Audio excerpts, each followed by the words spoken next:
ಎಲ್ಲ ನನ್ನ ವಿಡಿಯೋ ನೋಡೋ ಅಭಿಮಾನಿಗಳಿಗೂ ನಮಸ್ಕಾರ, ಬೆಳಗಿನ ಶುಭೋದಯ ಹೇಳ್ತಾ, ಇವತ್ತು ನಿನ್ನೆ ಏನೇನಾಗಿದೆ ಕೆಲಸ ಎಲ್ಲ ತೋರಿಸಿದ್ದೀನಿ. ಇವತ್ತು ಏನಾಗುತ್ತೆ ಅನ್ನೋದನ್ನ ಇವತ್ತು ತೋರಿಸ್ತೀನಿ. ಇದು ನನ್ನ ಮೊದಲನೇ ಸ್ಲಿಪ್ಪಿಂಗು. ಹಾಯ್ ಗೈಸ್, ಹೊಸ ಮನೆಯಿಂದ ಹಳೆ ಮನೆಗೆ ಬಂದೆ. ಬರೋ ಅಷ್ಟಲ್ಲೇನು ಹುಡುಗ ರಾತ್ರಿ ಫೋನ್ ಮಾಡಿದ್ದು, ಇದು ತಂದು ಕೊಟ್ಟೆ. ವಾಕರ್ಲ್ಲಿ ನಡೀತಾ ಇದೆ, ಅದಕ್ಕೆ ಸಿಂಗಲ್ ಕಡ್ಡಿ ತಗೊಂಬಂದಿದೆ. ತಂದು 800 ರೂಪಾಯಿ ಅಂತ ಇದೆ. ಹಾಯ್ ಗಾಯ್ಸ್, ನೋಡಿ 8 ಗಂಟೆಗೆ ತಿಂಡಿ ಮಾಡ್ತಾಯಿದ್ದೀನಿ. ಟೊಮಟೊ ಬಾತು, ಮೊಸರು ಬಜ್ಜಿ. ಬೇಗ ಬೇಗ ತಿಂಡಿ ತಿಂದ್ಕೊಳ್ಳಿ, ಯಾರು ಗ್ಯಾಸ್ಟ್ರಿಕ್ ಬರ್ಸ್ಕೊಬೇಡಿ. ನಾನು ಹಂಗೆ ಮೇಂಟೈನ್ ಮಾಡಿದ್ದಕ್ಕೆ ನಂಗೆ ಹಂಗೆ ನೋಡಿ ಗ್ಯಾಸ್ಟ್ರಿಕ್ ಇಲ್ಲ, ಏನಿಲ್ಲ. ಗಾಯ್ಸ್, ಇವರಿಬ್ಬರಿಗೂ ಇಂಗ್ಲೇಷನ್ ಹಾಕ್ಸ್ಬೇಕು. ಯಾಕೋ ಸ್ವಲ್ಪ ಹುಷಾರು ತಪ್ಪಿಬಿಟ್ಟಿದೆ.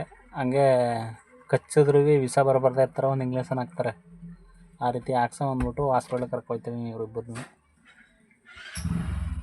ನೋಡಿ, ನನ್ನ ಮಕ್ಕಳು ಕಾರಲ್ಲೇ ಹೋಗೋ ಪುಣ್ಯ ಮಾಡಿದ್ದಾರೆ ಇವರಿಬ್ಬರು. ಸಿಕ್ಕಾಬಿಟ್ರೆ ರಸ್ಸು ನರಕೆ ಚುಚ್ಚುತ್ತ. ಹಲೋ ಫ್ರೆಂಡ್ಸ್, ಹಾಸ್ಪಿಟ್ಲಿಗೆ ಕರ್ಕೊಬಂದಿದ್ದು ಅವರಿಬ್ಬರನ್ನ, ನಂಗೆ ಇಬ್ಬರನ್ನ. ನನಗಾಯ್ತು ಇಂಗ್ಲೇಷನು, ಅವ್ರಿಬ್ರಿಗೆ ಆಗಲಿಲ್ಲ. ಅವ್ರಿಗೆ 3 ತಿಂಗಳು ಆಗ್ಬೇಕಂತ ಇಂಗ್ಲೇಷನ್ ಹಾಕ್ಕೊತಾರೆ. ಈಗ 2 ತಿಂಗಳು ಗಾಡಿ ಅಂತ. ನೋಡಿ, ಇಬ್ಬರು ನನ್ನ ಮಕ್ಳು ಹೆಂಗೆ ಮಲಗವ್ರೆ ಕಾರ್ನ್ ಸೀಟ್ ಮೇಲೆ. ಇವರೊಬ್ಬರ ಜೊತೆಗೆ ಸೆಕ್ಯೂರಿಟಿ ನಮ್ಮೂರು ಜನಕ್ಕೆ. ಇವಲಂದ ಹಾಸ್ಪಿಟ್ಲಲ್ಲಿ ಮಾಡಲಿಲ್ಲ, ಅದಕ್ಕೆ ಎಂಬರ್ಗಲ್ ಹಾಸ್ಪಿಟ್ಲಿಗೆ ಕರ್ಕೊಂಬಿದ್ದು. ಡಾಕ್ಟ್ರ್ ಇಲ್ಲ, ವೆಯ್ಟಿಂಗ್.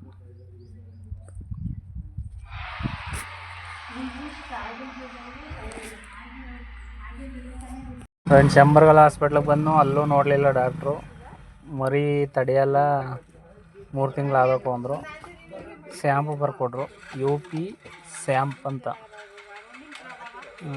300 ರೂಪಾಯಿ ಇದು ರೈಟ್.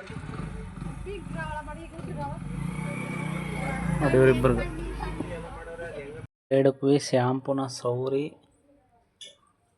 ಒಂದು ಅರ್ಧ ಗಂಟೆ ಬುಡಿಯಂದಿದ್ರು, ಬಿಟ್ಟಿದ್ದೀವಿ. ಬಿಸಿನೀರು ರೆಡಿ ಆಯ್ತಾವ ಹೀಟ್ರಾಗೆ. ಈಗ ಅವಕ್ಕೆ ಸ್ನಾನ ಮಾಡಿಸ್ಬೇಕು. ಗೈಸ್, ಊಟ ಟೈಮು ಕರೆಕ್ಟಾಗೆಲ್ಲ ಊಟ ಮಾಡ್ಕೊಳ್ಳಿ. 2 ಗಂಟೆ ಆಯಿತು. ನಾಯಿ ತೊಳಿಬೇಕಾಯ್ತು, ಅದನ್ನೆಲ್ಲ ತೊಳೆದ್ಬಿಟ್ಟು ಈಗ ನಾನು ಕೂಡ ಊಟ ಮಾಡ್ತಾಯಿದ್ದೀನಿ. ನೀವು ಕೂಡ ಮಾಡ್ಕೊಳ್ಳಿ. ಊಟಕ್ಕೆ ಕೆರವ್ರು ನೋಡಿ ಇಲ್ಲಿ ಇಕ್ಬಿಟ್ಟು ಕೂತಾರೆ. ಹಾಯ್ ಗೈಸ್, ಕೆಲಸ ತವನಿಂದ ಮನೆಗೆ ಬಂದೆ. ಇವಾಗ ಕಾಲಕ್ಕೆ ಹೋಯ್ತು ಒಳಗಡೆ ಬಂದೆ ತಕ್ಷಣ ಪಕೋಡ ಮಾಡಿಕೊಟ್ರು. ಯಾವುದೋ ರೈಸಲ್ಲಿ, ಉಳಿದಿರೋ ರೈಸಲ್ಲಿ ಪಕೋಡ.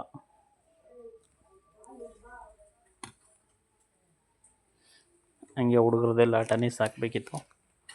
ಎಷ್ಟು ಗಾರೆ ಅವ್ರು ಎಷ್ಟು ಆಳು ಕೆಲಸ ಮಾಡೋರು ಹಾಕ್ತಾಯಿದ್ದೆ.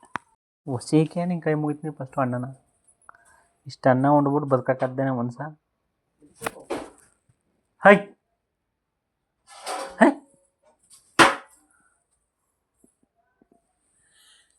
ಒಂದೇ ಸತಿ ಇಷ್ಟು ಇಕ್ಬಿಟ್ರೆ ಯಾವ್ದು ಹೊಡೆದಂಗೆ ಆಯ್ತಪ್ಪ ಅಷ್ಟೇ. ಗೇಯೆಲ್ಲ ಗೆತ್ತಲ್ಲ ಕಾಲು ಮುರ್ಕೊಂಡು ಕೂತಾರ, ಇಷ್ಟು ಇಕ್ಬಿಡ್ತಾರೆ. ಅಷ್ಟೊಂದು ಕಾಲು ವಾಸಿ ಮಾಡ್ಕೊಳ್ಳಿ ಅಂತ ಅಷ್ಟು ಇಕ್ಕಿರೋದು. ಗುಡ್ ನೈಟ್ ಎಲ್ರಿಗೂ. ಮಲ್ಕೊತಾ ಇದ್ದೀನಿ.